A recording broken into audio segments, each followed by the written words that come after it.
ওই ঠিক আছে, ওই বড় গ্রুপে কী বলতো, ওর ব্যাপার হচ্ছে আমি যাকে বুঝতে পারছি,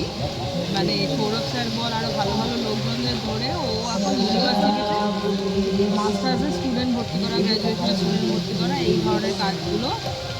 রেসপন্সিবিলিটি তো নিতেই হবে না, তো কলেজ চলবে না। এবারে এইটা করছে, শুরু করছে, কারণ আমাকে সৌরভ স্যার